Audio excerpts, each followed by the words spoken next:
Grandes coisas o Senhor já fez nesse lugar. Desde o momento em que houve abertura, Pai, desse evento, o Senhor tem ministrado ao nosso coração. E nós queremos, Pai, verdadeiramente sermos transformados, sofremos uma metamorfose, Pai, nas Tuas mãos. Limpa-nos, cura-nos, trata-nos, para que sejamos, Pai, para o louvor da Tua glória nessa terra. Usa, Pai, usa a minha vida, usa, Pai, a minha história, para que o Teu amor seja manifesto e o Teu nome glorificado, Pai, de uma forma muito especial. Senhor, prepara os corações como terra fértil, para que a palavra Tua semente, semente de vida, germine e dê frutos, Pai. Pai, eu não estou entendendo muito bem, mas algo está acontecendo nesse lugar, Pai. Algo está acontecendo no meio dessas mulheres, algo muito especial, Pai. Desde o momento que eu entrei por esse salão, meu coração salta, e eu sei, Pai, que a boa obra que o Senhor começou em nossas vidas, o Senhor vai completar, porque o Senhor é fiel. E o Teu amor excede, Senhor, a nossa compreensão. Fala conosco, Pai. Toca-nos. Toma-nos no colo nessa tarde, Pai. Nós Te pedimos isso em nome de Jesus. Palavra de Deus em Jeremias, capítulo 29. A partir do versículo 10, ou melhor, a partir do versículo 11, diz assim: Deus já usou a boca da minha irmã que ministrou louvor para falar sobre isso, mas Ele quer repetir de novo. Assim diz o Senhor, é o Senhor que está falando. Muitas vezes o pregador, ele vem para um lugar e ele prepara como um estudo, e ele fala a palavra que está no coração dele. Deus usa, toda a palavra de Deus serve para instrução. Mas existem dias da nossa vida como pregadores, que a gente sabe que é Deus que está falando, não é a gente. Então eu vou dizer: assim diz o Senhor, eu é que sei que pensamentos tenho a vosso respeito, diz o Senhor, pensamentos de paz e não de mal, para vos dar o fim que desejais. Então me invocareis, passareis a orar a mim e eu vos ouvirei. Buscar-me-eis e me achareis, quando me buscardes de todo o vosso coração.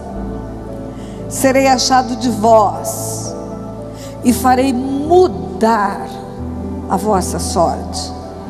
O Senhor diz para você, mulher: serei achado de vós e farei mudar a vossa sorte. E farei mudar a vossa sorte. O Senhor mudará a nossa sorte. Eu vou contar minha história para você, não porque ela tenha algum valor. Talvez a sua história seja pior do que a minha e tenha mais o que contar, mas para mostrar para você o que Deus faz, o que Ele pode, e que para Ele não há limite algum. Eu não nasci num lar cristão, como Joanita, que veio aqui contar da sua mãe pastora, ou como a minha irmã Andréia. Eu nasci num lar muito turbulento. Eu sou de Mato Grosso do Sul, da cidade de Aquidauana. E os meus pais se casaram numa circunstância muito desagradável. Meu pai era noivo, minha mãe era noiva, e por pressão das famílias ricas, os noivos eram pobres e os noivos suicidaram-se praticamente ao mesmo tempo. O noivo da minha mãe e a noiva do meu pai. E numa atitude de vingança, pessoas que não conheciam a Deus, eles resolveram casar e deixar as suas famílias. Os meus pais se conheceram depois do casamento. O casamento foi por procuração. Um advogado compareceu no cartório com a procuração do meu pai, representou meu pai no casamento com a minha mãe. Se um casamento onde há romance, onde há sonhos, projetos, os ajustes são difíceis. Imagine um casamento que tem como base vingança e completo desconhecimento do parceiro. Minha mãe começou a procurar o espiritismo, porque ela acreditava que o noivo morto, suicida, ia aparecer num centro espírita para ela. E à medida em que ela foi se frustrando porque não aparecia o noivo morto, ela começou a usar drogas. Eu estou falando de 65 anos atrás. Imagine uma mulher usando drogas há 65 anos atrás. Eram comprimidos, aqueles remédios que as pessoas tinham overdose e morriam. O meu pai começou a beber outro tipo de droga. Não foi para o espiritismo, mas foi para a promiscuidade.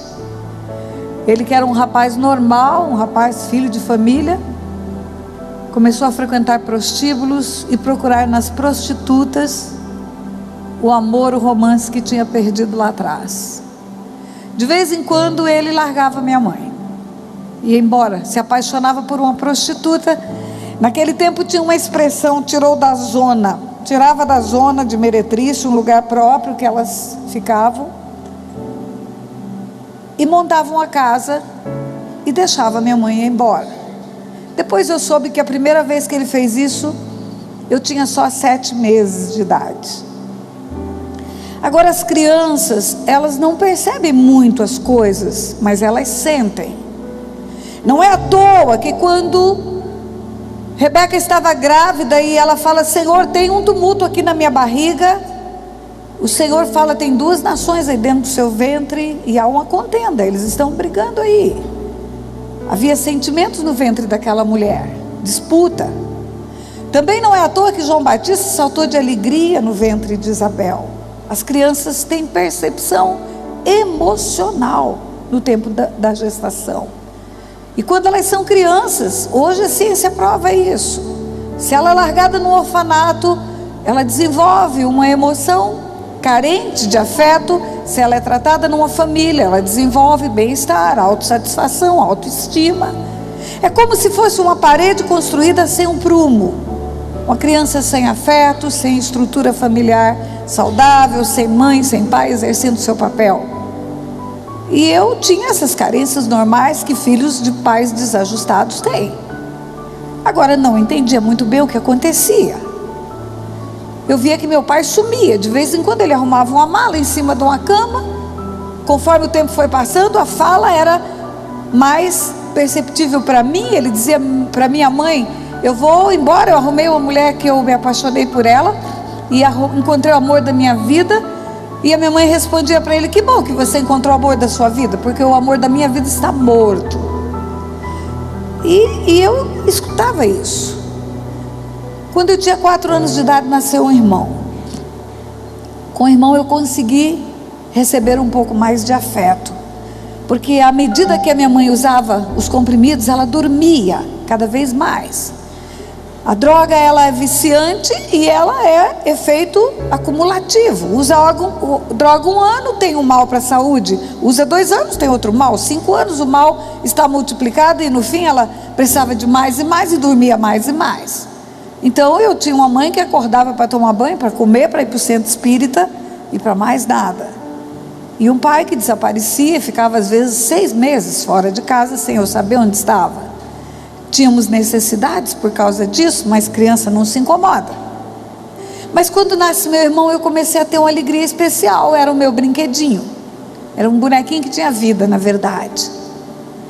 E No tempo que nós éramos criança, na cidade de Aquidauana, tinha água de poço no fundo da casa, cisterna, que você tira com balde, ou bota um cano e leva para a bomba e enche a caixa d'água.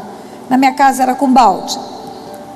Aí vem o encanamento para a cidade, e as pessoas que são cuidadosas tampam aqueles poços, colocam tampa e faz lá um jardim, alguma coisa, enfim, esconde aquele perigo das crianças. Mas lá em casa não tinha esse cuidado. E um dia eu estava brincando no quintal da casa com meu irmão, ele já estava com 1 ano e meio mais ou menos. A empregada ficava até 3, 4 horas e ia embora, e eu já estava com quase 6 anos de idade. E de repente eu vi o meu irmão pendurado naquele poço, o tronco sobre o poço, sobre a borda, e os braços e a cabeça já para dentro e as perninhas para fora. E eu corri, puxei meu irmão pelas pernas a tempo dele não cair ali dentro. Naquele lugar, aquele tempo era lixo. A forma como a empregada estava entulhando aquele poço era jogando lixo da casa.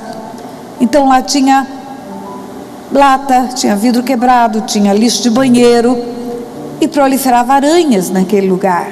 De vez em quando a aranha caranguejeira saía, aparecia por lá de fora. E para a criança tudo é muito grande, porque é proporcional ao tamanho dela.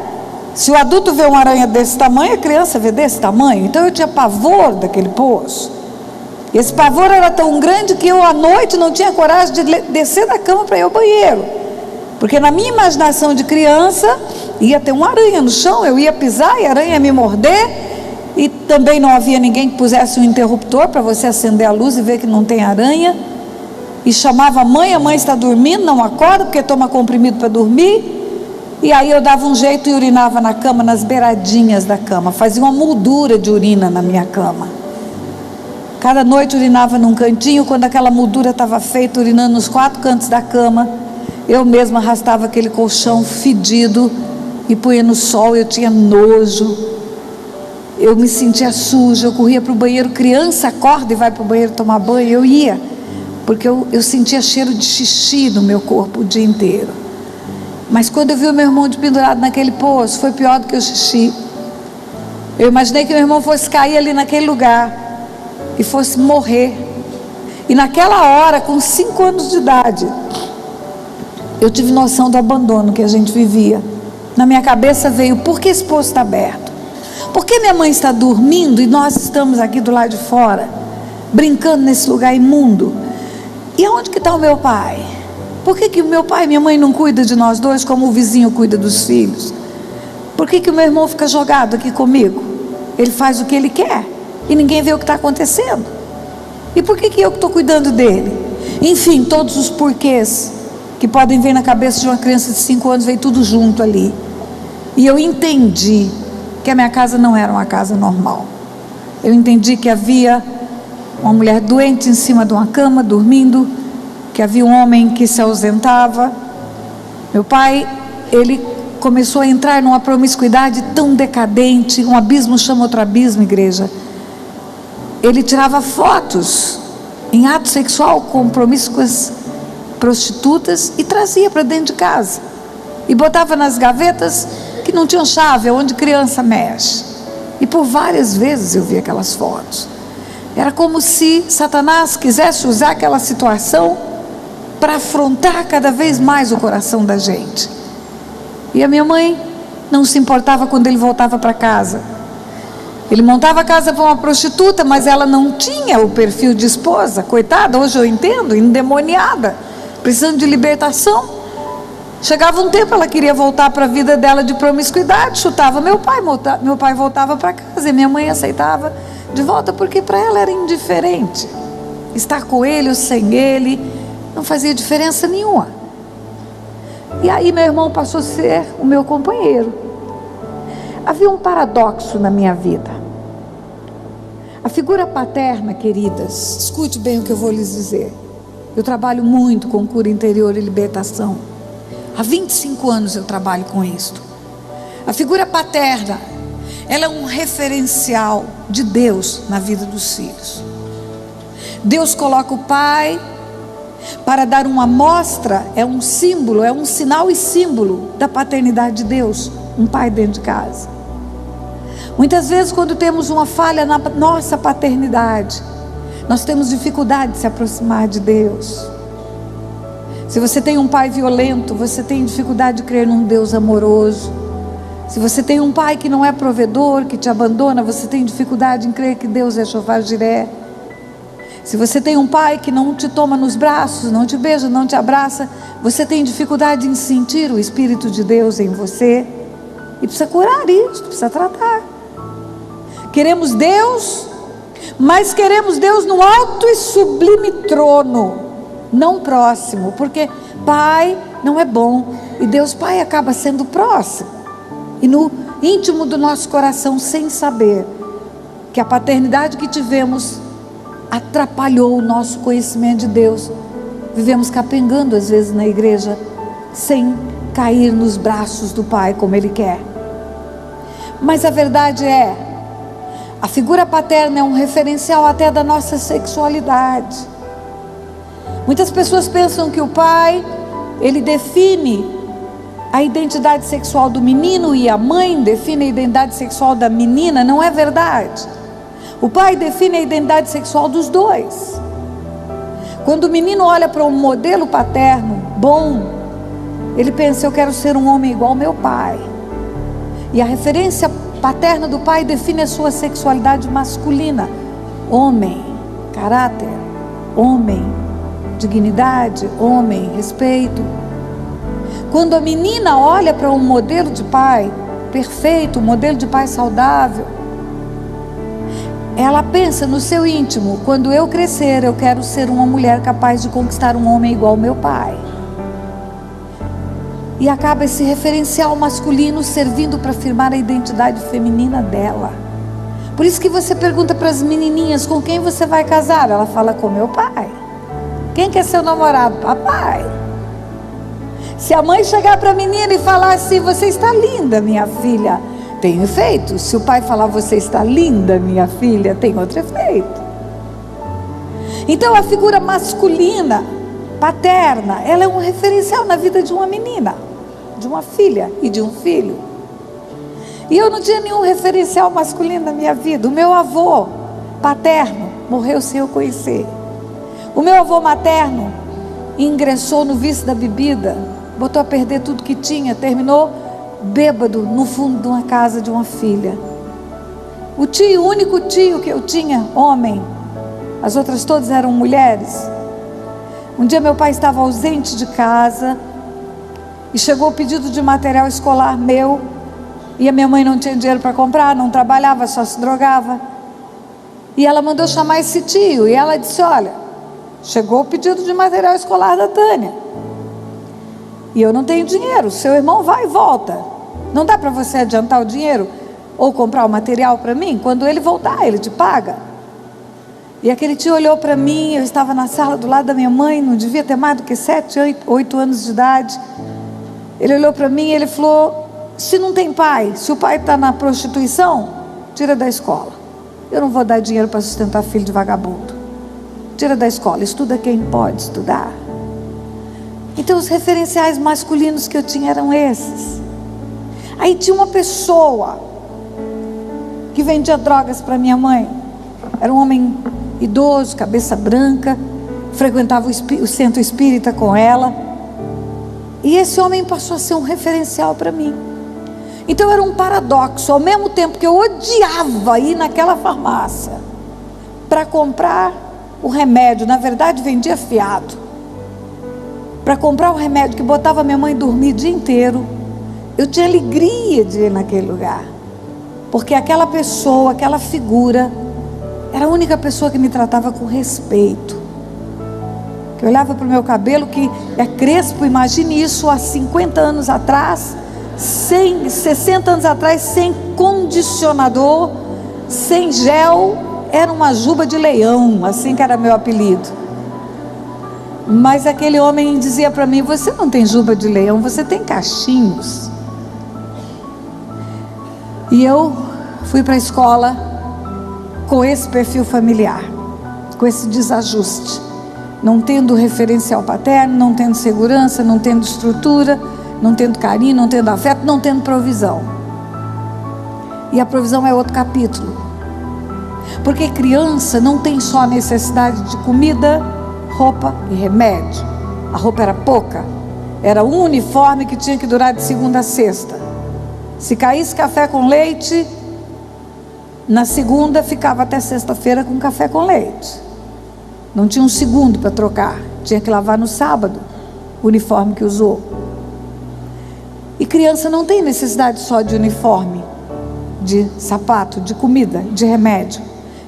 Eu não sei se você viveu esse tempo, eu sou bem mais velha do que a maioria das mulheres que estão aqui, mas no meu tempo de criança tinha um suspiro cor-de-rosa da padaria. Olha, a água escorria pelo canto da boca. E uma Maria Mole, e um pirulito todo colorido que olhava para mim toda vez que eu passava. E aí eu comecei a arrumar um jeito de ganhar dinheiro. O primeiro jeito que eu arrumei é pecado, já está confessado. Eu conto para a igreja de coração aberto, porque Deus já perdoa, que eu sei. Tinha uma fábrica de bebidas perto da minha casa, e eles compravam vasilhame naquele tempo. Você levava a garrafa vazia e pagava mais barato pela garrafa cheia do líquido, porque você na verdade pagava só o líquido, fazia uma troca de vasilhames. Não era como é hoje, que tem um PET de plástico poluindo o mundo aí.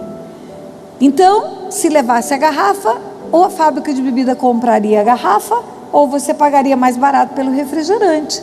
E eu descobri que isso era uma forma de ganhar dinheiro. Garrafas vazias davam dinheiro. E eu conseguia entrar pelos fundos na fábrica de bebida e roubar as garrafas do fundo e vender pela frente.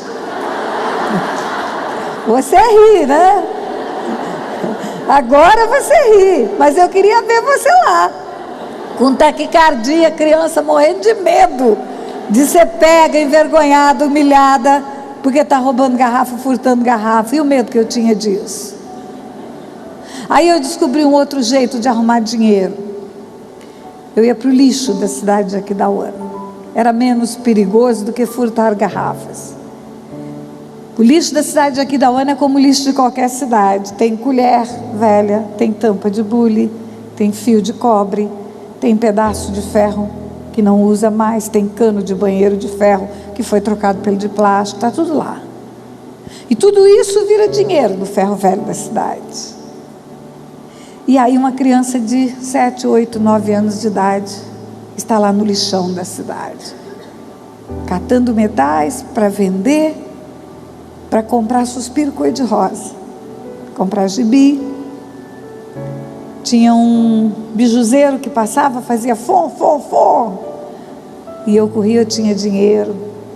Só que junto com o dinheiro, o lixo de Aquidauana também trouxe tanta enfermidade. Você não tem noção que é um lixo de uma cidade. Ali está o papel higiênico da cidade toda. Todos os tipos de verme que uma pessoa pode pegar, ela pega no lixo de uma cidade. Primeiro exame que eu fiz, eu já fiz para casar. Quando o médico olhou o resultado, ele falou: menina, aqui tem verme que eu só vi em livro de medicina. Eu tinha 18 qualidades de verme. Você ri, né? Porque não é você. E junto com os vermes, sabe o que vem? Dor de barriga, barriga inchada, manchas na pele, dor de cabeça, mau hálito, tontura, irritação. Mas era criança, as coisas iam andando. Quando eu entrei para a escola, ficou um pouco mais difícil viver. Porque as crianças são muito sinceras, elas falam a verdade. Eu comecei a escutar: não fica junto de mim, porque quando a minha mãe vier me pegar, ela não pode me ver, você só pode brincar comigo na hora do recreio.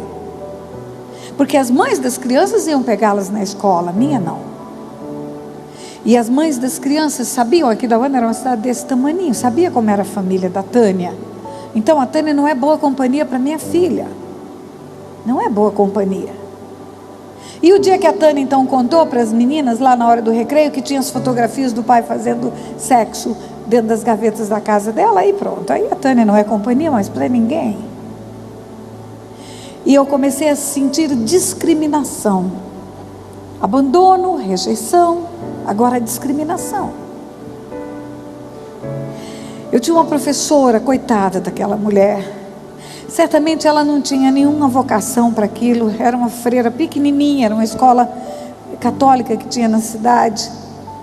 Essa mulher era uma mulher tão impaciente, intolerante. Quando você tem problemas na sua vida, quando criança, você tem muita dificuldade de acompanhar a turma. Não pense você, professora, que uma criança que dá problemas é só uma criança que dá problemas. Ela é uma criança que tem problemas. É um lar desestruturado que ela tem, é uma vida desajustada. E quando meu pai saía de casa, as minhas notas, e era frequente, praticamente uma vez por ano, meu pai arrumava uma mulher, ia viver com ela, amaziado, depois voltava para casa. E as notas iam lá embaixo. E outra coisa, trabalho de escola, tarefa de casa, mãe precisa supervisionar, pai precisa supervisionar, filho não faz sozinho de qualquer jeito. E eu comecei a ter deficiência na escola. E aí eu comecei a escutar dessa professora: você é burra. E aí um dia, eu não trouxe feito um trabalho que devia ser simples, mas eu não tive condição de fazer. E ela mandou escrever no quadro negro, de costa para a turma, 40 vezes: eu sou burra, eu sou burra, eu sou burra. E nas minhas costas pregou uma folha de papel escrito: Tânia é burra. E aquilo tornou-se motivo de chacota na sala de aula. Aí você experimenta a zombaria também. Desse dia em diante, eu comecei a desenvolver uma reação nervosa. Eu tenho até hoje, às vezes ainda acontece isso comigo. Sob muito estresse, eu tenho mãos frouxas, caio o que tem na mão. E quando essa professora se aproximava de mim, que eu não tinha feito a tarefa, eu deixava cair o que eu tinha na mão. Se era caderno, caía; se era livro, caía; se era lápis, caía; o que fosse, caía mesmo. Aí eu comecei a escutar em sala de aula: além de burra, estabanada, não vai dar para nada. O que precisa da cabeça não vai conseguir porque é burra. E o que precisa das mãos não vai conseguir porque é estabanada. Se for passar roupa na casa dos outros, vai queimar. Se for costurar, vai estragar a costura. Enfim, é burra e é estabanada. E começa a escutar: você é porca. Por que porca? Porque a roupa está suja. Porque vem com o mesmo uniforme. Porque criança, mãe que vê se a unha está cortada ou se não está. É mãe que vê se o dente está bem escovado. É a mãe que fala: vai limpar a sua orelha. Então, além de burra, estabanada, ainda é porca. A escola tornou-se um lugar de martírio. Você acredita que você é aquilo que uma autoridade que tem sobre a sua vida diz que você é. E em casa a omissão é total. Talvez em casa pudesse desfazer essa mentira do diabo, mas em casa a sensação era de abandono total.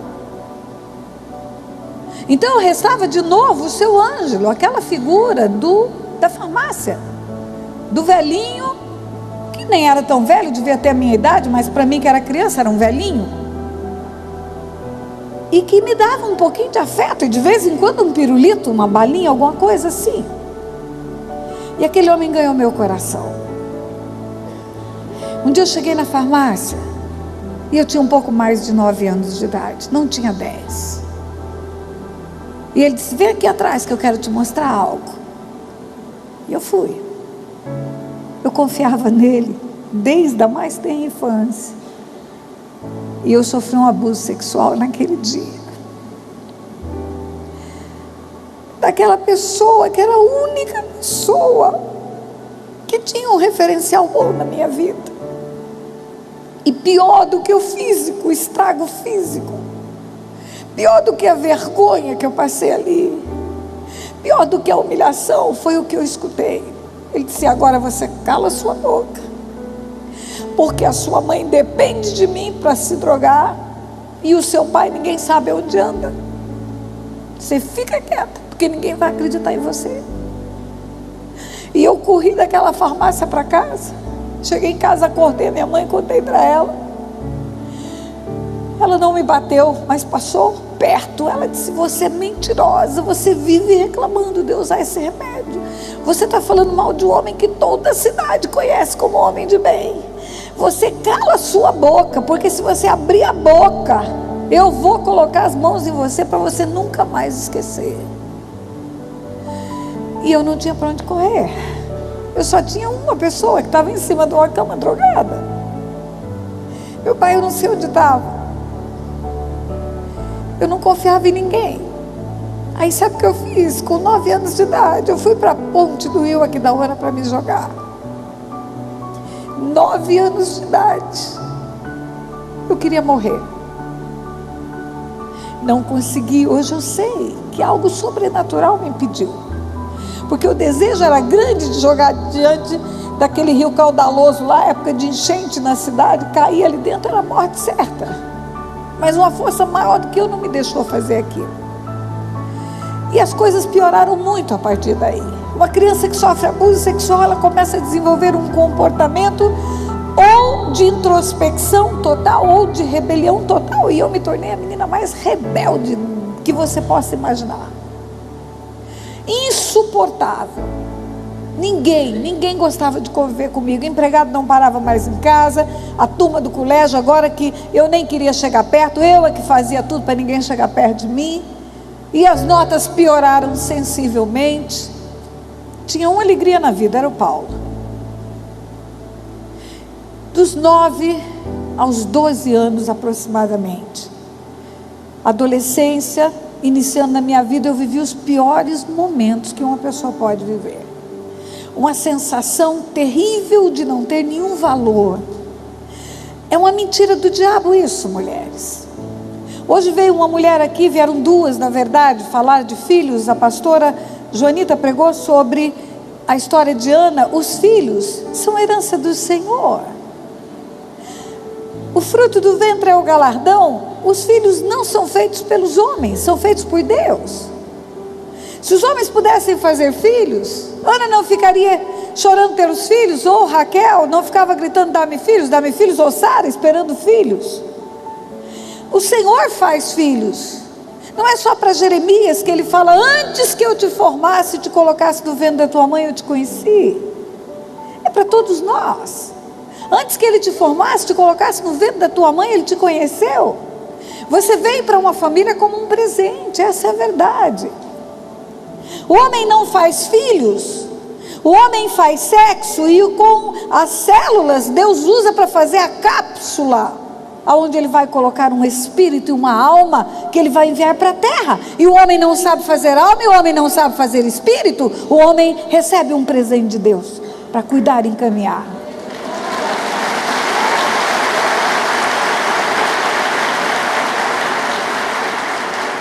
E quando você recebe um presente e não dá valor para esse presente, Satanás usa isto para dizer para esse filho: você não tem valor, porque se você tivesse, seu pai cuidaria de você.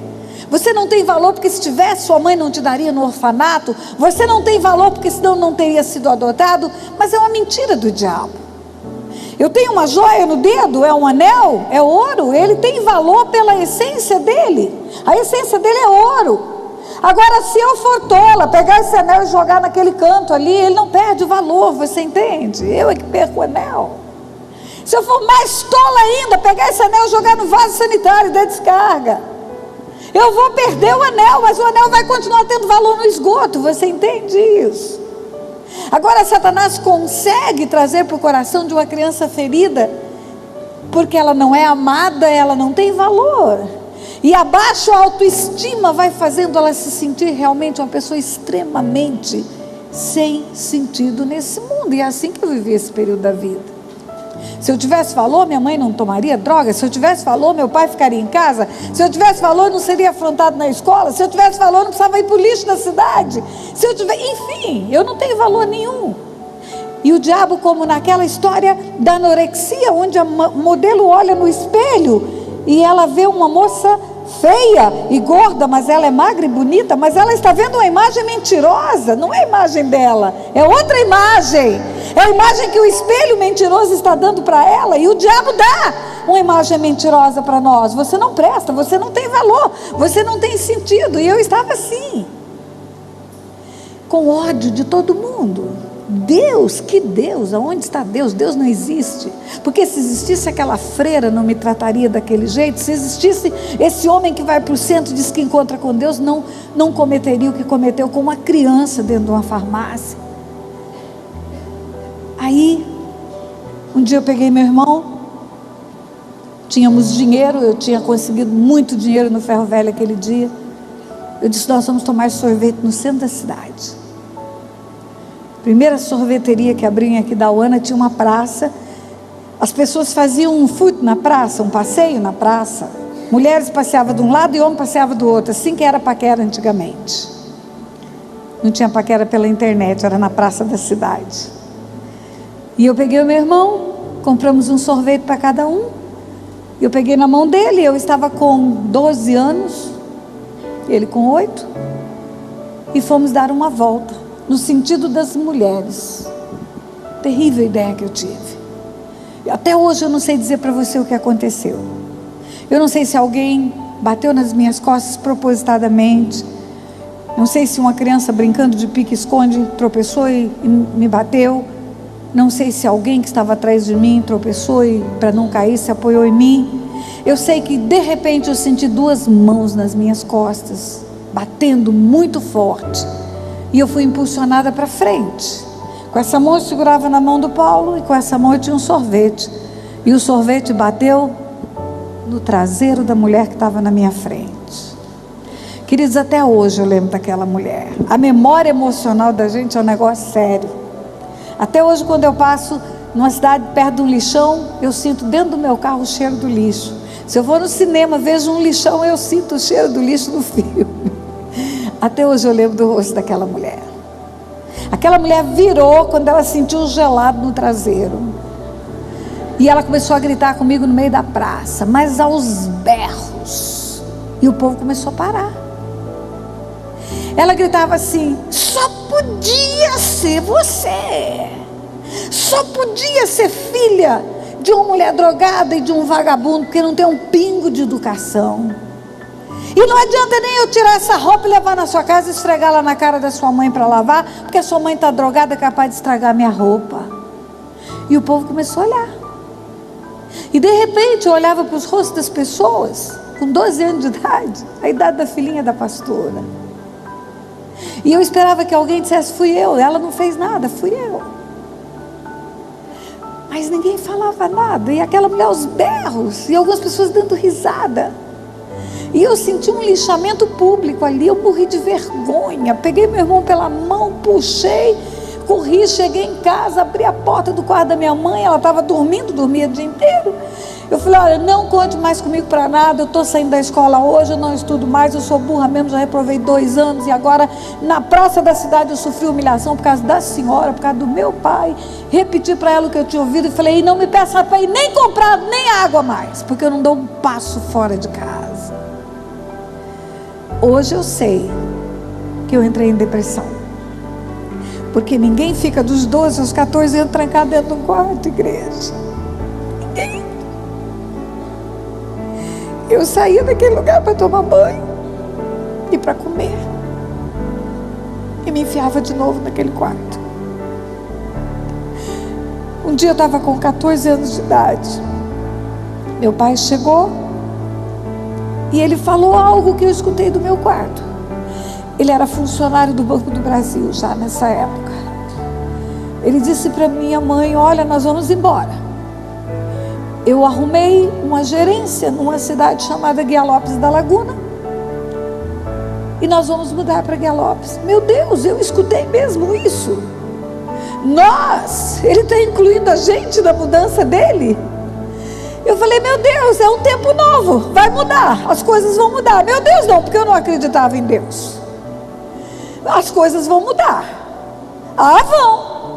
Porque se ele vai para outra cidade, onde ninguém conhece a vida que ele levou, onde não tem aquela farmácia, aonde eu fui abusado, onde não tem aquela praça, onde eu fui humilhado, onde não tem aquela escola que eu odeio, pode ser que comece algo novo na minha vida.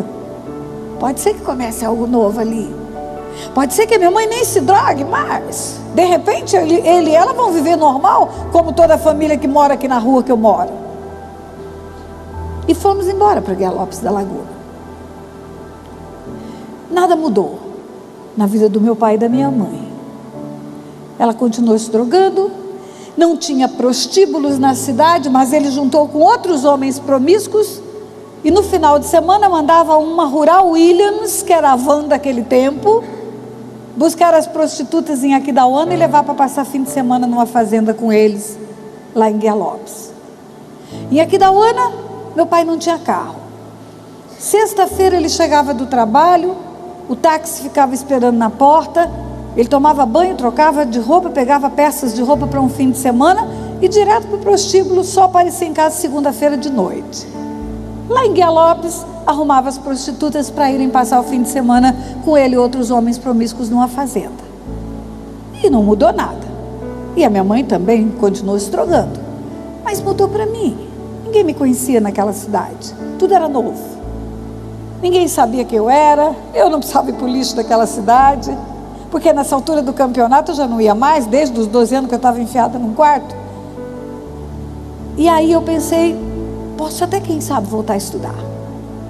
Não tinha muita pretensão, porque já tinha entrado no meu coração aquela verdade, entre aspas, do diabo: você é burra e você é burra.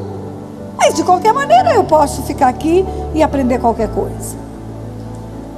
E aí nós chegamos mais ou menos no mês de outubro, novembro, naquela cidade. Quando se aproximou o Natal, um mês depois, eu já conheci uma jovenzinha da minha idade, 14 anos, eu já estava com 14 anos. Eu conheci uma jovenzinha da minha idade e ela disse: vai ter festa de Natal na sua casa? Eu falei: festa? Ué, não tem ceia de Natal, presente? Eu falei: não. Então vamos na minha casa tem. Eu achei ótima ideia, porque eu não tinha, mas eu via a vizinhança ter quando eu era criança. Eu via tudo que acontecia. E eu pensei, por que não? Por que não? Eu não quero ter um tempo novo. Chega de quarto escuro. É novidade de vida para mim. E eu falei com minha mãe disse: pode ir. Meu pai ia mesmo para a fazenda lá que ele tinha com as prostitutas. Peguei a chave da casa e fui.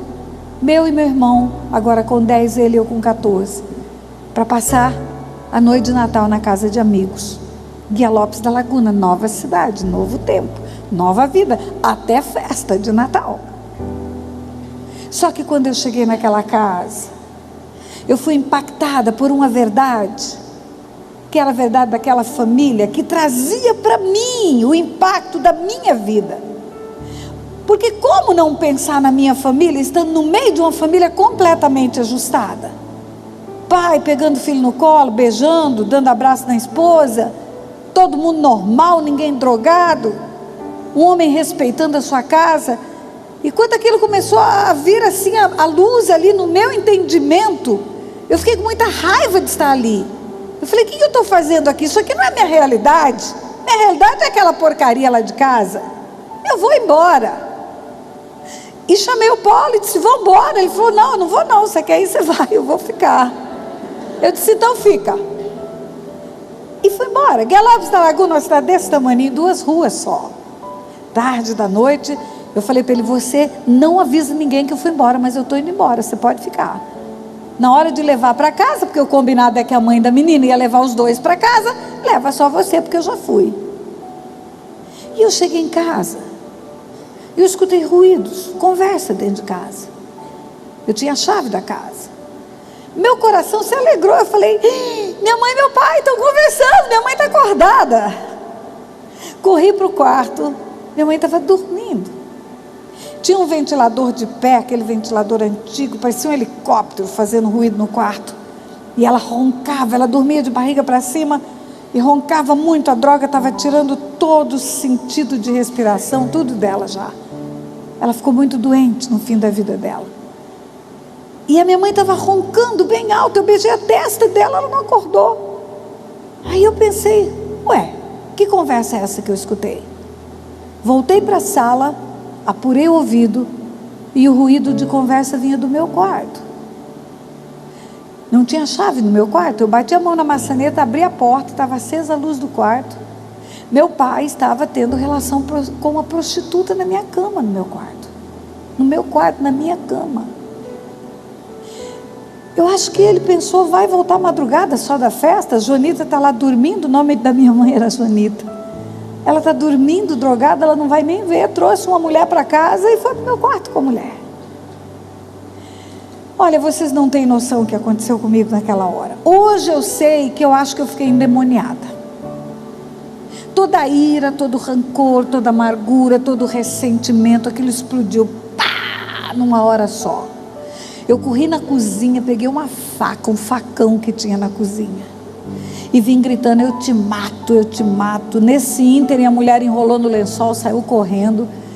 Meu pai mal vestiu lá a cueca dele, e ele já chegou, quando eu cheguei perto dele, ele já chegou com a mão na minha mão, porque eu queria matar o meu pai mesmo. Todo o ódio veio na minha vida naquela hora. Passou como um filme tudo que eu tinha vivido até aquele dia. Teve uma época, meu pai alugou uma casa para uma prostituta na esquina da minha casa. E eu passando em frente à casa daquela mulher para ir para a escola, ela deu um grito, menina! E criança é boba, olha. Ela levantou a saia, ela estava sem nada embaixo. Ela disse, é disso aqui que teu pai gosta, não é de você. Tudo aquilo veio na minha memória. Teu pai gosta de prostitutas, não é de você. E eu comecei a gritar, eu te mato, e todo mundo acordado, é noite de Natal, 24 de dezembro, a cidade inteira está em festa, e o barraco caiu. A gente fala lá no Rio, caiu o barraco, quer dizer, é o escândalo. De repente a casa estava cheia de vizinhos, estava cheia de gente, eu gritando, com um facão na mão, eu te mato, e meu pai segurando minha mão. A minha mãe acordou, claro, com essa gritaria, veio para a sala, entendeu o que aconteceu, enfim. Não demorou 15 minutos, a casa estava cheia de gente. E o que veio à minha memória? A praça de Aquidauana. Eu falei, olha o que eu acabei de fazer aqui. Eu não fugi de lá por causa de humilhação, de vergonha. Agora eu é que faço o escândalo aqui. E junta esse povo todo, e acabou a cidade inteira. Agora sabe qual é a minha história? Não precisa de uma mulher gritar, sua mãe é uma drogada e seu pai é um vagabundo, porque eu mesmo estou dizendo isso para todo mundo aqui. Porque eu gritava, só porque você está drogada em cima de uma cama que está acontecendo. Você é culpada de não ter vida nessa casa. E ao mesmo tempo eu gritava, e você é um vagabundo, não respeita ninguém. Agora era eu que estava gritando isso. Era eu que estava traindo o escândalo. Quando caiu a minha ficha, que eu vi aquele mundo de gente dentro de casa, eu corri para o quarto, cortei os 2 pulsos. 14 anos de idade. Agora Deus é tão bom, igreja. Aquela mulher que me levou para a casa dela, ela sentiu falta. Chegou para o meu irmão e perguntou, cadê a Tânia? A Tânia foi embora. Como foi embora? Eu que tenho que levar, eu que fui buscar. E ela foi bater lá em casa, largou a festa dela no meio e foi em casa. Quando ela chegou, que ela viu a confusão e rapidinho ela entendeu. Ela foi para o quarto me procurar, me acudiu, me socorreu. E aí costura os pulsos no hospital e tudo, e acaba tudo. Mas eu não dormi naquela noite. 24 para 25 de dezembro, eu lembro até hoje daquela noite. Eu não dormi. Todo mundo foi para sua festa, minha mãe voltou para os comprimidos dela, meu pai envergonhado foi para o quarto, ficou quieto. E eu passei a noite inteira maquinando. E na minha mente um plano diabólico começou a nascer. Eu disse, meu pai gosta de prostitutas, não é? Ele acaba de dar uma prova disso. Não importa a esposa, não importa filho, não importa nada, nem o nome dele. Meu pai agora é um gerente do Banco do Brasil aqui nessa cidade. Ele não está preocupado com isso. Meu pai gosta mesmo de prostitutas, pois então tá. Eu vou me tornar uma prostituta. Eu vou me entregar para metade dos homens dessa cidade. E quando eu estiver deitado com a metade dos homens dessa cidade, eu vou chegar para ele e vou dizer, o senhor não gosta de prostitutas? O senhor tem uma aqui dentro de casa, sua filha. É claro que hoje eu sei que isso é um grito de socorro. Eu sei, eu cuido de gente. Que isso não era vingança, muito pelo contrário, isso era um grito de socorro. E eu comecei a maquinar, como é que eu ia fazer? Passei 4 dias só maquinando o mal. 4 dias planejando. E na minha cabeça eu falei, quer saber, eu vou envergonhar ele muito. Eu vou começar, sabe por onde? Vou começar por uma república, onde os funcionários solteiros do Banco do Brasil moram. Eu não tinha namorado. Ali tem 5 ou 6 rapazes solteiros, e eu vou começar me entregando para quem trabalha junto com ele no banco. Quando eu for contar para ele, eu vou dizer, sabe por onde que eu comecei? Pelos seus funcionários. No dia 28 de dezembro, eu enchi a cara. Fiquei bêbada. Por volta de umas 3 horas da tarde, eu bati lá naquela república. A porta estava aberta. Era calor, cidade pequena. Quem já morou em cidade pequenininha sabe que as pessoas nem encostam porta nem janela para cochilar. Devia ser feriado ou sábado. A cidade estava morta. E não tinha 5 rapazes lá dentro daquele lugar. Tinha só um rapaz. Eu acho que porque era Natal e Ano Novo, a maioria foi passar com a família, todo mundo de fora, de cidades de fora. Naquele tempo o concurso do Banco do Brasil era nacional, agora é regional. Mas eu falei, não importa, eu vou começar com esse moço, porque eu vou envergonhar o meu pai, começando hoje com alguém que trabalha junto com ele. E comecei a desabotoar minha blusa, ele estava dormindo. Devia ter almoçado e foi descansar. E eu comecei a desabotoar minha blusa com a ideia de ficar pelado e deitado do lado dele na cama. E quando ele acordasse, eu bêbada ia falar tudo aquilo que eu tinha passado 4 dias ensaiando. Não, você não tem responsabilidade, a escolha é minha, eu decidi, eu quero ser livre. Estou fazendo isso agora com você como primeiro, mas daqui eu já vou sair para outro lugar e já tem mais 3 lá me esperando. E ainda hoje eu vou me deitar com mais 4 ou 5, fique tranquilo, você não vai ter responsabilidade nenhuma. Tudo que eu ensaiei não saiu. Eu comecei a chorar. Eu comecei a desabotoar minha blusa, mas vi uma dor tão grande, mas tão grande, tão grande, tão grande, eu não consegui segurar. E eu comecei a soluçar, e aquele rapaz acordou, ele sentou na cama.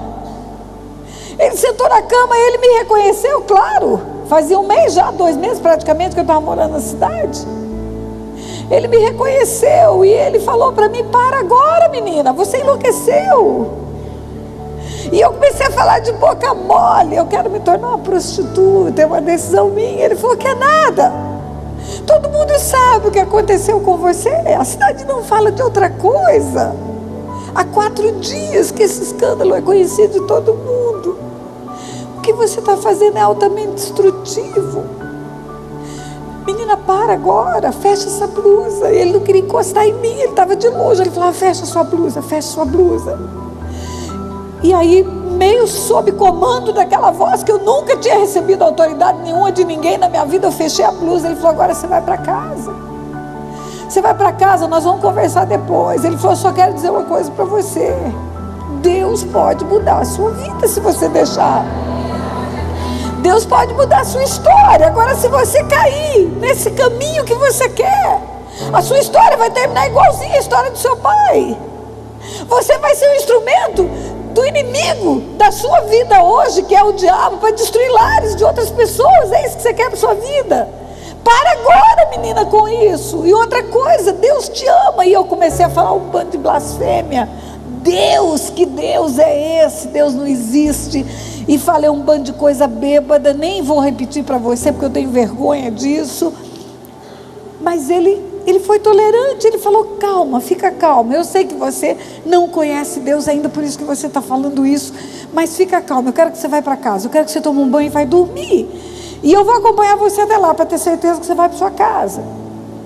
E eu fui ficando tão envergonhada. Eu falei, meu Deus, é humilhação de novo. Porque agora eu estou levando uma reprimenda desse moço que nem me conhece, e vou ter que ir para casa. Porque no estado que eu estou, bêbada, chorando, com esse moço atrás de mim, não tem para ir em lugar nenhum mais. E eu fui para casa. Esse moço, eu tenho foto dele até hoje. Eu fui correr na hora do almoço para achar uma foto. Bota lá, minha filha, aquela foto antiga. Esse moço, cadê ele? Achou?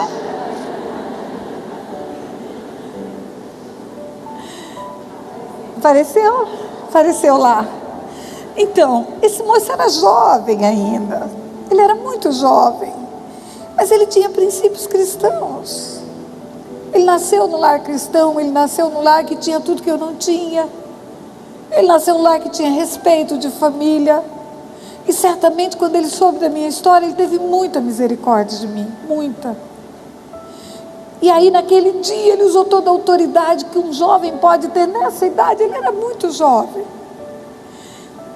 para me dizer: vai para casa, para agora. Amanhã, quando você estiver bem, porque você está bêbada, nós vamos conversar. E no dia seguinte ele foi. E voltou a falar de Deus para mim. E eu voltei a blasfemar. E ele falou: olha, você está falando tudo isso porque você está ferida. Você está machucada. Tudo que você conhece da vida é o que aconteceu com você. E eu deixei escapar algumas coisas que ninguém sabia do passado, da infância. Ele falou: pois é, por causa de tudo isso que você é assim. Mas Deus pode mudar isso. Porque a especialidade de Deus é trazer vida nova para a gente. Eu falei: você fala isso porque você tem uma família ajustada, porque tudo na sua casa é normal pelo que você está falando. Ele falou: pois é, mas se Deus entrar na sua casa, tudo pode ficar normal também. Pode tirar a foto dele. Eu sei que esse moço foi paciente comigo. Mas 4 meses ele me convenceu que eu não deveria ser uma prostituta. Mas até ali eu estava convencida que eu tinha que levar adiante esse projeto. Mais uns 4 meses, ele verdadeiramente me convenceu da existência de um Deus tremendo. E eu entreguei meu coração para Jesus.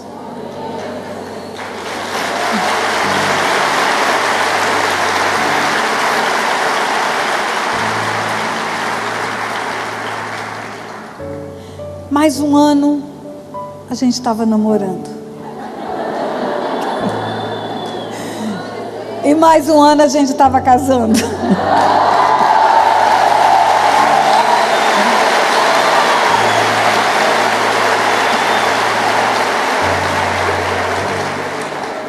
E esse homem começou a ser usado por Deus como um instrumento de transformação na minha vida. Eu passei a vida inteira escutando: você é burra, você é ignorante, você é porca, você é estabanada, você é feia. E eu comecei a escutar uma verdade de Deus: não, você não é burra, você é uma pessoa que não teve oportunidade, porque a sua história é uma história de tumulto. Não, você não é feia, você nunca foi tratada. Mãe é que faz penteado em cabelo de menininha, é mãe que arruma o cabelo das meninas. Você vai aprender a arrumar o seu cabelo. Você não é porca, você é limpa, cheirosa. E esse cheiro de xixi que eu sinto até hoje não está na sua memória emocional. Você é cheirosa. E vem cá, por que você não volta a estudar? Mas agora eu tenho filho. Simone já tinha nascido. Nossa filhinha nasceu em dezembro. Março começaram as aulas, tinha 3 meses só, 2 meses e pouco. Ele disse: eu fico com a Simone para você estudar. Vamos, termine pelo menos o ginásio, que parou no primeiro ano do ginásio. Aquele tempo, ensino fundamental, era 4ª série de ginásio, estava no ensino fundamental. E aí eu fui me matricular numa escola, Guia Lopes da Laguna. Escola, professora Salomé de Melo Rocha, aquele grupo escolar antigo, janelões. O meu marido saía do trabalho cansado do banco e ficava com a neném para eu poder estudar, e a neném chorava, e ele ia com a neném para a rua, e de dentro da sala de aula eu via ele com a neném, e ele com a neném me via na sala de aula, e ele falava para ela: não chora não. Ela: mamãe está lá dentro, não chora não, dorme aqui, dorme aqui. E eu via aquela cena, era frio, baixo, abriu frio, ela toda encapuzada, ele cansado, tinha saído do banco aquela hora. Aí eu chegava em casa e dizia: vou parar. Ele falava: não, não para não, ela vai crescer, ela vai acostumar. E não deixou eu parar. E eu terminei o ginásio. E daqui a pouco eu estou grávida de novo. 3 anos depois, nasceu minha primeira filha, nasceu o segundo filho. Aí não tem mais nada na mesma cidade, só tem uma outra cidade, o Normal. Uma cidade mais ou menos perto, dá para ir de ônibus todo dia para a escola e voltar para casa. Mas ó, eu estou barriguda. Ele disse: leva a barriga para o Normal. Pronto. E eu levo a barriga para o Normal, e eu faço o Normal. E aí nasce o segundo filho. E termina o normal, aí nós fomos para uma cidade chamada Poxoréu, Mato Grosso. Ele foi ser subgerente já, a carreira dele já estava em ascensão. Lá em Poxoréu um dia ele chegou e disse assim para mim: Tânia, você sabe que é um desperdício uma pessoa como você não fazer faculdade. Eu vou fazer a minha inscrição para agências de uma cidade grande para você poder estudar. Mas eu não podia imaginar que ele ia renunciar à carreira dele para isso, porque ele já era subgerente. Para ele ir para o interior, ele tinha que cair 2 postos na carreira, senão ele não conseguiria ir para a capital. Pois ele caiu 2 postos na carreira. E um dia chega do banco e diz: nós vamos para o Rio de Janeiro. Mas Otto, como? Ele falou: já chegou a transferência. E lá no Rio de Janeiro você pode estudar.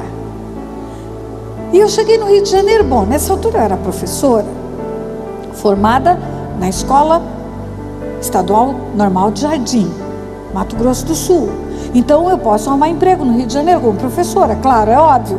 Aí pega o meu currículo de Escola Normal Estadual de Jardim e vai bater na porta das escolas no Rio de Janeiro. Até algumas tinham entrevista e a diretora falava assim: qual é a sua formação mesmo? Normal. E depois do normal? Nada. E você acha que você vai dar aula só com curso normal aqui no Rio de Janeiro? Não, mas eu fiz o normal bem feito. Eu era aluna do 3º ano e era professora do 1º, de tão boa que era a minha nota. É verdade, para a escola não fechar. Imagina que escola era essa. O aluno é que dava aula. A mulher olhava para mim. Enfim, bati em várias escolas. Minha filha, um dia uma mulher foi sincera: você tem que fazer pedagogia, você tem que ter um curso superior, se possível fazer ainda um pós-graduaçãozinha, uma pós para você poder arrumar emprego no Rio de Janeiro. Não é assim não, minha filha. Aí eu falei: pronto, eu preciso trabalhar. Nessa altura do campeonato, meu pai tinha ido embora de vez. Ele foi, voltou. Um dia ele foi e nunca mais voltou.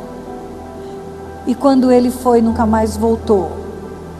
Meu irmão estava nas drogas e ele teve uma overdose de LSD e enlouqueceu. E quando ele enlouqueceu, ficou a minha mãe e meu irmão doentes, precisando de dinheiro, de recurso. Meu pai sumiu no mundo. Agora eu tinha que mandar dinheiro para minha mãe também. E eu preciso trabalhar. Eu não posso ficar desempregada. Meu Deus, o que eu vim fazer no Rio de Janeiro? Aí um dia eu comecei a procurar emprego no jornal. Jornal do Brasil, o Globo, sai aqueles classificados, mas a resposta era sempre a mesma: sem qualificação não tem trabalho, sem qualificação não tem trabalho. E um dia eu abrindo o jornal, página do meio, dupla, concurso para o Banco Central do Brasil. E o nível que abrir concurso era ensino médio, normal ensino médio. Eu acho que eu vou fazer esse concurso, mas eu não sei nesse lugar da inscrição. Tem um primo que mora no Rio: Augusto, me leva, que eu quero fazer inscrição para um concurso, eu pago o seu combustível. E ele me pega em casa, me leva no caminho, ele fala: você vai fazer concurso para a escola? Eu falei: não, Augusto, eu estou desistindo de escola. Eu vou fazer concurso para o Banco Central do Brasil. Quase que ele bateu o carro. O quê? Tânia, você enlouqueceu? Banco Central do Brasil? Você sabe o que é Banco Central? Ah, eu sei, é o banco dos bancos. Pois é, Tânia. Pessoal do Itaú, do Bradesco, da Caixa Econômica, do Banerj, até até do Banco do Brasil faz concurso para entrar para o Banco Central. Todo mundo quer entrar para o Banco Central. E você acha que você vai passar concurso normal feito em Jardim? Eu falei: Augusto, se Deus quiser eu passo. E eu passei.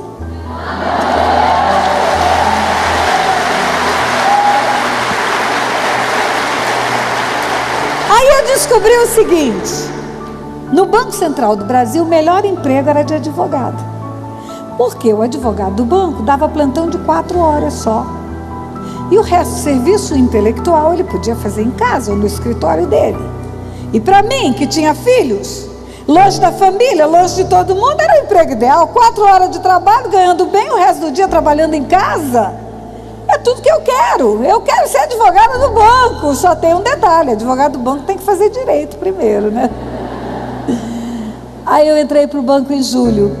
Em setembro, outubro, sai a inscrição para vestibular no Rio de Janeiro. E eu fiz a minha inscrição para direito na Universidade do Estado do Rio de Janeiro. Desisti da magistratura, do magistério, perdão. Aí eu liguei para o Augusto, esse primeiro advogado. Eu falei: Augusto, eu tenho boas novas para você. Sim, Tânia. Falei: eu não quero mais saber de magistério, porque eu falei que eu ia trabalhar no Banco Central para pagar a minha faculdade, pedagogia, para depois dar aula. Não era isso que eu tinha falado? Era. Mudei de ideia.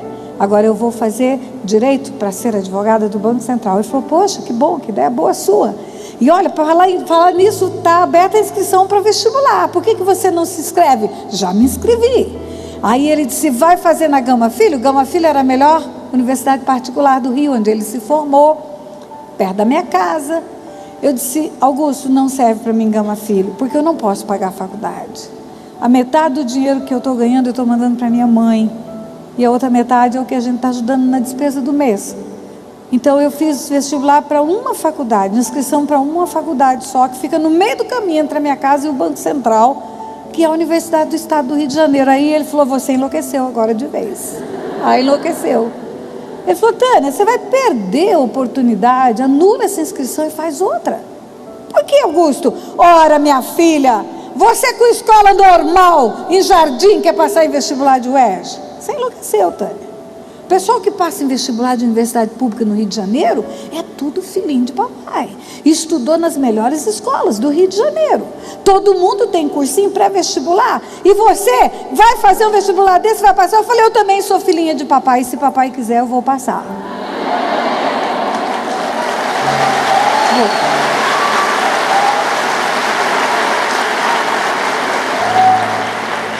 E eu passei.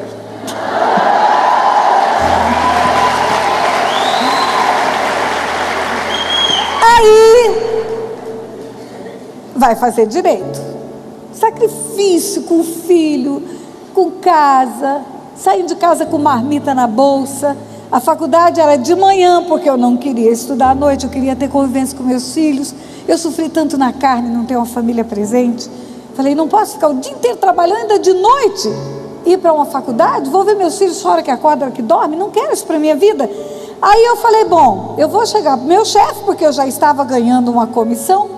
Banco Central do Brasil, quem trabalha expediente integral ganha mais 40% do que quem trabalha meio expediente. Eu vou chegar para o meu chefe e vou dizer que eu posso trabalhar só meio expediente, porque eu passei na faculdade a partir de março, quando as aulas começarem, e eu vou juntar dinheiro de agora até março. Quer dizer, o resultado da faculdade, do vestibular, sai em novembro, dezembro, até março dá para juntar um dinheirinho para aguentar um pouco aí. Aí eu fui conversar com o meu chefe. Falei para ele: eu tenho duas notícias para o senhor, uma boa e uma ruim. Ele falou: então dê a boa. A boa é que eu passei no vestibular de Direito da UERJ. Vou estudar de graça, seu Geraldo. O senhor já pensou? De graça. Não vou gastar um tostão para fazer faculdade. Vou estudar na biblioteca da cidade, não preciso comprar livro. Mas vou estudar de graça. E a ruim, seu Geraldo, é que o senhor vai perder uma funcionária, que o senhor precisa ter alguém de tempo integral. E eu vou perder 40%, o senhor vai perder uma empregada, mas eu não posso estudar à noite, seu Geraldo. Eu preciso cuidar dos meus filhos. O senhor sabe, eu tenho uma criança e tenho uma pré-adolescente. Aí ele olhou bem para mim, e até hoje eu lembro do olhar daquele homem. Ele falou: vou te contar um segredo, minha filha. Eu tenho 3 filhos que não quiseram estudar. 2 moças e um rapaz, que faz o que quer da vida. É balada, é noitada, é dormir até tarde. E eu estou aqui na minha frente com uma mulher, mãe de 2 filhos, dizendo que quer estudar. Você quer saber de uma coisa? Fica aqui, você vai ganhar uns 40%, chega a hora que der para chegar.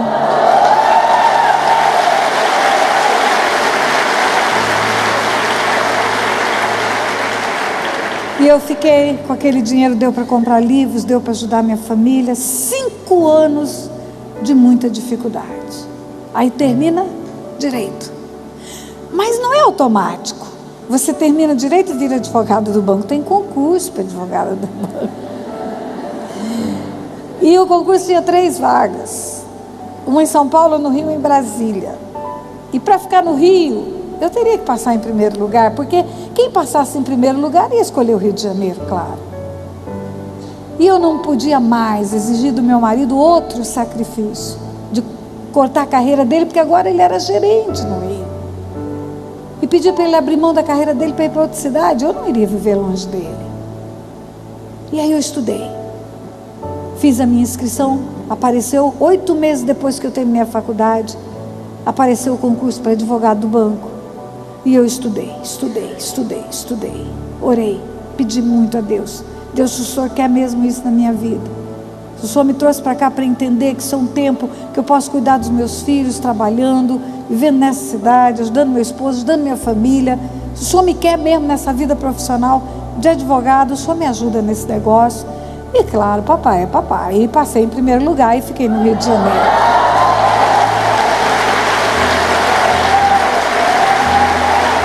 Aí pronto. Pense. A menina do lixo de Aquidauana, agora é advogada do Banco Central do Brasil. Tudebom.com, não acha? Assessoria de uma diretoria do banco. Assessora da diretoria da área bancária. Gente, vocês não têm noção do que eu sentia quando eu entrava naquele prédio. Aí um dia, como advogada do banco, pouco tempo como advogada do banco, eu fui para um evento promovido pela FENABAN, advogados de todos os bancos, e o advogado do Banco Central eu fui. A discussão era a inadimplência no sistema financeiro, contratos. Enfim, eu fui representando uma diretoria do banco como advogada. E lá eu conheci uma juíza, e eu era uma juíza crente. E eu me apaixonei por aquela mulher, conversamos muito, eu vi o olho daquela mulher brilhar quando ela contava que ela aplicava a justiça dos homens com o temor da justiça de Deus. Quando ela contava que ela estendia a mão sobre os processos para orar antes da hora da audiência.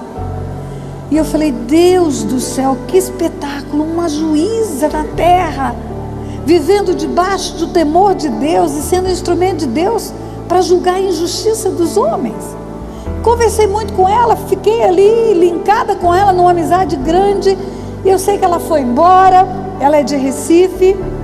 Não passam 3 meses, eu recebo um envelope pardo na minha mesa. Era o edital do concurso para juiz no Rio de Janeiro, juiz federal trabalho, no Rio de Janeiro. Ela não escreveu bilhete nenhum, ela botou um cartão dela desse tamaninho e escreveu no verso assim, por que não tentar? E botou uma interrogação. Olha, você já leu alguma coisa que cresce assim no seu olho? Aquele por que não tentar ficou do tamanho da minha mesa. Eu fechei ligeiro, aí abri, olhei, fechei ligeiro. E cada vez que eu abri, aquilo crescia. E eu cheguei em casa, falei para o Otto, imagine, doutora Conceição mandou isso aqui para mim. Ele olhou bem para mim e falou, por que não tentar?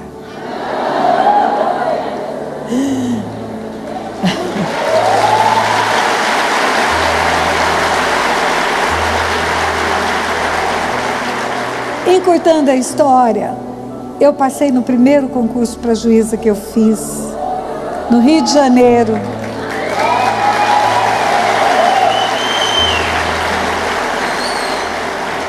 Queridas, escute o que eu vou dizer para vocês.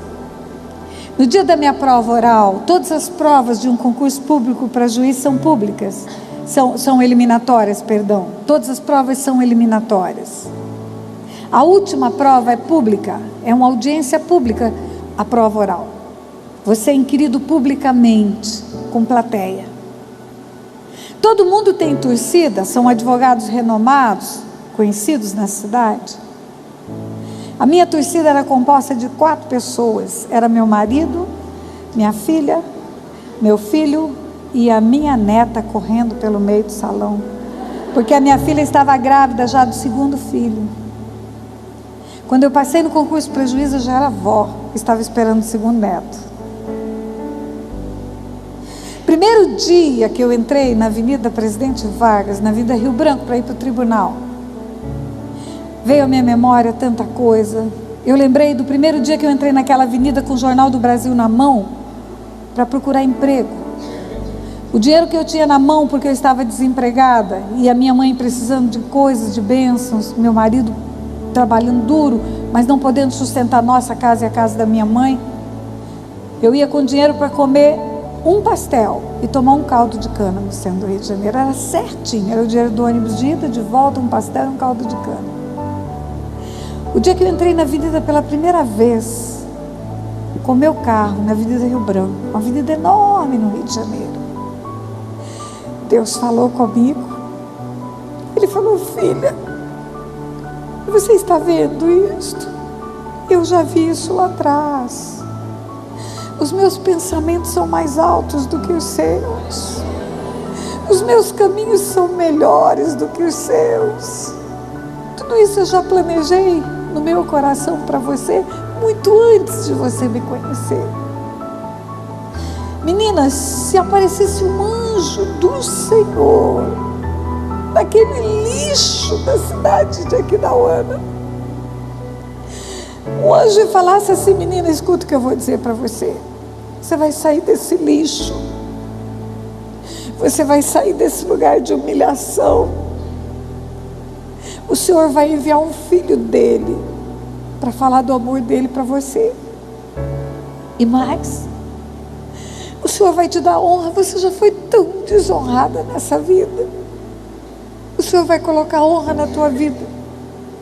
O Senhor vai curar você.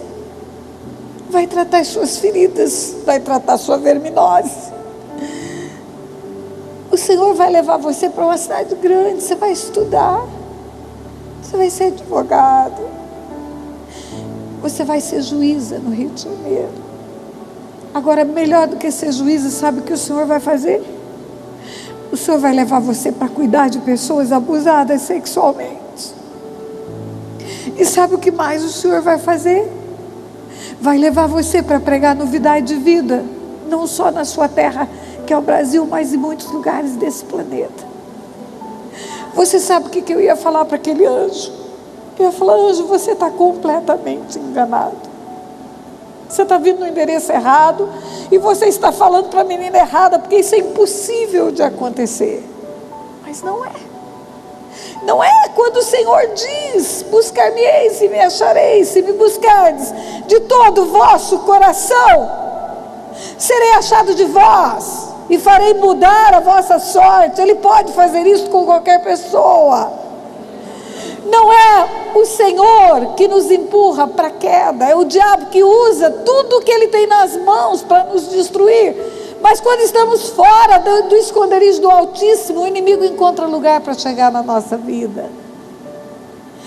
A minha história é muito maior do que uma tarde, mas eu quero dizer para você que meu pai, 29 anos depois que deixou a minha mãe, ele voltou para casa. Ele se converteu. A minha família inteira se converteu. Meu irmão, meu pai, minha mãe, hoje eles estão dormindo no Senhor. Mas eu quero dizer para você que o diabo trabalhou ardentemente para destruir a minha vida desde o meu nascimento. E eu acreditava em tudo que eu vivi. Eu acreditava que aquilo era o que Deus tinha permitido e o que Deus estava dando o aval para Satanás na minha vida, mas não é verdade. Na verdade, o Senhor estava querendo que eu viesse para Ele, para mudar a minha sorte. E quando eu penso a forma que Deus fez isso, queridos, vocês não têm noção o que Deus fez, porque o Otto, meu esposo, de uma família cristã séria, a mãe dele converteu-se aos 15 anos de idade, ele viveu o evangelho desde a infância dele, por isso ele aguentou aquele dia que eu fui lá me oferecer para ele. Porque se eu sou bonita agora, imagina com 14 anos, o chuchu que eu não era.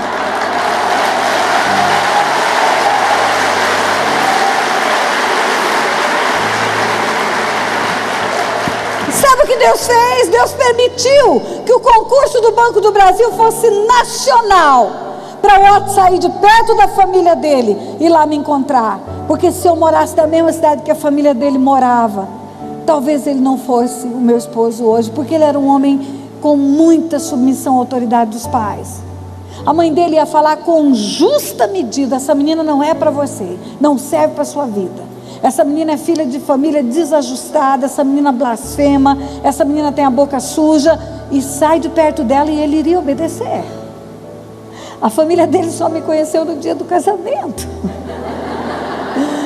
A mãe dele morreu sem saber, na verdade, quem eu fui. Sabe que eu conheci o Senhor com 14 anos, só isso. Deus permitiu isso, que esse rapaz fosse lá, para ser um instrumento de Deus na minha vida, uma referência de Deus. Deus coloca na sua vida pessoas para serem referência dele na sua vida. Às vezes é um amigo, às vezes é um parente, às vezes é uma pessoa que você encontrou na rua, para trazer para você uma palavra diferente do que o inferno tem trazido. Escute essa voz na sua vida. Mulher, eu sei que aqui tem sonhos que estão enterrados. Eu sei que aqui tem pessoas que acreditam que não dão para nada. Porque eu acreditava nisso. Eu me achava mais burra de todas as mulheres. Eu tinha vergonha de conversar. Eu sei que aqui tem mulheres que nunca imaginaram que são capazes de escrever um livro, de pintar uma tela, de vir aqui à frente falar com autoridade, mas são. E o Senhor quer dar a você essa oportunidade. Vai ter vestibular daqui a pouco. Aqui tem gente que podia estar fazendo medicina e parou. E fala assim: ai, meu sonho era estudar medicina. Meu sonho era estudar medicina. Por vai se matricular no vestibular, vai se inscrever no vestibular de medicina. Durante 10 anos eu funcionei como juíza. Eu estava às vésperas de ir para um tribunal, faltavam 3 meses para uma promoção. E aí você é desembargadora, chique demais. Carro preto, motorista, assessor, segurança.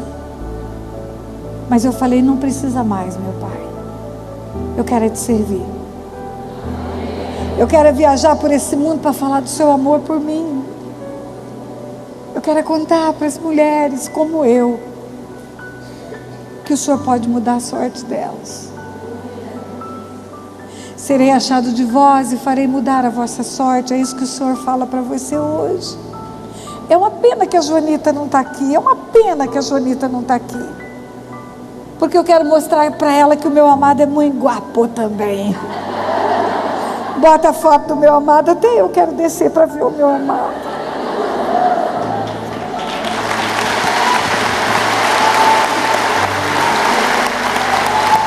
Bota a foto dele, minha irmã. Olha lá.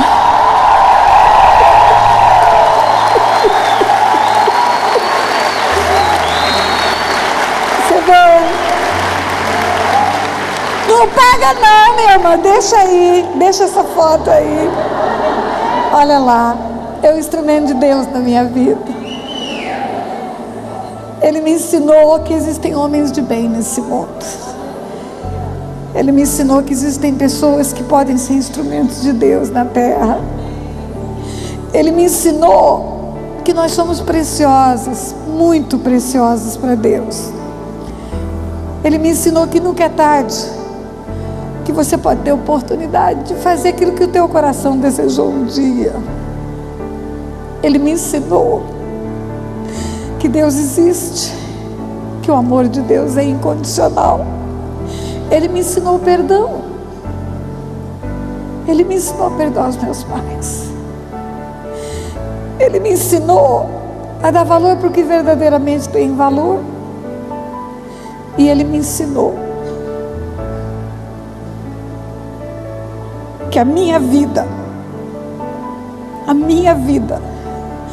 é como uma pérola nas mãos de Deus. Deus usou as feridas, Deus usou os machucados e fez uma joia. E hoje, o inferno inteiro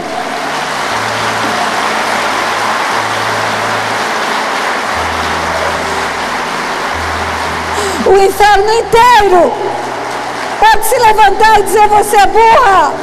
Eu vou dizer: não sou não. Eu sei quem eu sou. Eu sei quem é o meu pai. O inferno inteiro pode dizer as coisas horríveis que disse no passado. Mas sabe o que está escrito na minha testa? Eu sou a princesa do meu pai. É o que está escrito na sua testa. É o que está escrito na sua vida. Eu quero o pessoal do louvor aqui, já está vindo. E eu quero desafiar você nessa tarde num desafio diferente, mulher. Mulher, você tem um tesouro na sua vida, de dons, de talentos. Você tem um potencial na tua vida, que Deus colocou em você, planejou para você, no dia que Ele enviou você para essa terra. Existem sonhos de Deus para a sua vida, existem sonhos de Deus para a sua vida, e esses sonhos podem vir ainda a acontecer. Não há limite de tempo, presta atenção. Eu era avó quando eu passei no concurso para juíza. Não há limites para você. Eu escutei a minha irmã Joanita dizer que veio aqui há 5 anos. Daqui 5 anos, quem sabe Deus me traz de volta aqui. E aí eu vou ver as médicas, as advogadas, as comerciantes, as artistas virem dar o testemunho aqui. Os sonhos de Deus para você são mais altos do que você imagina. Volto a dizer para você, se um anjo de Deus aparecesse naquele lixo e falasse para mim que tudo isso ia acontecer, eu ia dizer impossível. Não tem impossível para Deus. Não há impossível para o seu Deus, para o meu Deus. E olha, eu vou dizer uma coisa para você. Quando na parábola do filho pródigo, o pai responde para o filho ciumento: filho, tudo que é meu é teu. Sabe o que o pai está dizendo para nós? Tudo que é dele é nosso. Ele nos deu a terra, o planeta para habitar. Todas as riquezas da terra Ele deu para nós. Deus não precisa de nada que há na terra. Tudo Ele fez para os homens. Ele nos deu o Filho. O Filho que morreu na cruz para nos resgatar. E vimos no primeiro dia ontem aqui muitas mulheres virem se entregar a esse Filho. Ele nos deu o Espírito dele habita em nós. Quando o Filho ressuscitou dentre os mortos, Ele deu o Filho outra vez, sabia? Porque está escrito que Ele ressuscitou, foi elevado à maior autoridade do universo, assentou-se nas regiões celestiais, à destra de Deus, e o Pai o deu para a igreja outra vez, para ser cabeça. Ele foi dado de novo, 2 vezes para nós. A Bíblia diz que o Pai deu os anjos a nosso serviço. A Bíblia diz que Ele tem uma eternidade preparada para nós. Você acha que esse Deus que já deu tudo isso, que não reservou nada para Ele, não quer dar para você toda a alegria da sua vida? Não quer realizar os desejos do teu coração? Agrada-te do Senhor e Ele satisfará os desejos do teu coração. Agrada-te do Senhor e Ele satisfará os desejos do teu coração. Eu vou desafiar você. Eu vou passar para o louvor para cantar. Não vou ficar ministrando aqui. Eu vou pedir a pastora André que venha ministrar. Mas eu vou desafiar você que tem um sonho que você já não acreditava mais nele. Você que desistiu de um projeto. Você vir pedir perdão e dizer: Senhor, eu autorizo o Senhor a agir de novo, para que se cumpra.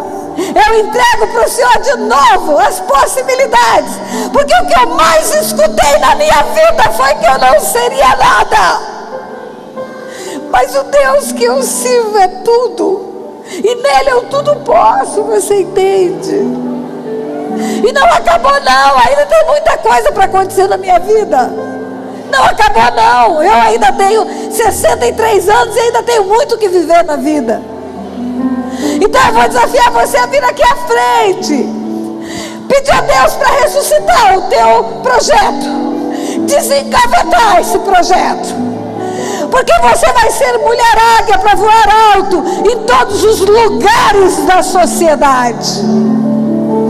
Você vai fazer coisas que você não imagina em todos os lugares da sociedade. Deus quer mulheres águias voando alto no comércio, na indústria, na política, em todos os lugares, nos serviços, nos negócios. Deus quer mulheres águias voando alto e deixando as marcas de Deus em todos os lugares. venha mesmo e fala: Pai, me perdoa pela inércia e pela falta de fé, porque eu quero de novo voltar a voar nos lugares que o Senhor já tem preparado para mim, em nome de Jesus.